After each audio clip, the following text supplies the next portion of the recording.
Mummy के पापा सबके सामने बड़ा नाम बुलाए।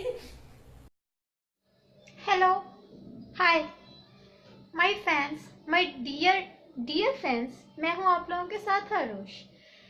सारे मुझे कहते हैं, सुबह से कह रहे हैं लाइव नहीं आती, आप लाइव नहीं आती। जब मैं लाइव आ जाती हूँ कोई बंदा शेयरिंग ही नहीं करता, और जब कोई शेयरिंग नहीं करता फिर मेरा स्ट्रीमिंग में दिल ही नहीं लगता।